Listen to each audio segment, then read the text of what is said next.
నమస్తే అండి. ఈరోజు మనం తెలుగు 10థ్ క్లాసు న్యూ టెక్స్ట్ బుక్‌లోని 11వ పాఠం గురించి నేర్చుకుందాం. పాఠం పేరు యుద్ధ విజేత. కవి నేతల ప్రతాప్ కుమార్. ప్రక్రియ వచన కవిత. పాఠంలోకైతే వెళ్దాం. కవి పరిచయం. నేతల ప్రతాప్ కుమార్ నేటి తూర్పుగోదావరి జిల్లా, ఒకప్పుడు పశ్చిమ గోదావరి నిడదవోలు మండలం విద్యేశ్వరం గ్రామంలో జన్మించారు. వీరి తల్లిదండ్రులు శాంతకుమారి, సత్యం. పాలకంకి, దళిత నానీలు, అన్నం గిన్నె, భూపాల రాగం, పుట్టినరోజు ఒక్కటే.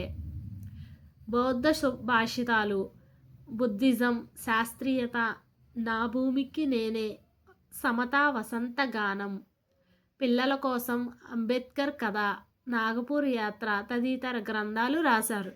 వీరు రాసిన గ్రంథాలను ఒకసారి చూద్దాం. పాలకంకి, దళిత నానీలు, అన్నం గిన్నె, భూపాల రాగం, పుట్టినరోజు ఒక్కటే, బౌద్ధ భాషితాలు, బుద్ధిజం, శాస్త్రీయత, నా భూమికి నేనే, సమతా వసంత గానం, అలాగే పిల్లల కోసం అంబేద్కర్ కథ, నాగపూర్ యాత్ర తదితర గ్రంథాలు రాశారు.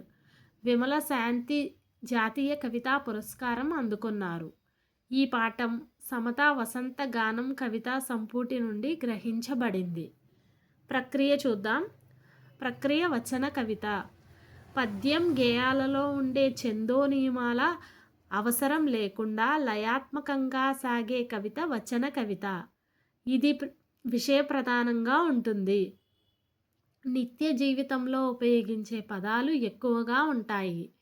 చదివే వారికి ఎలాంటి క్లిష్టత లేకుండా సులువుగా అర్థమయ్యే లక్షణం దీనిలో ప్రధానంగా ఉంటుంది.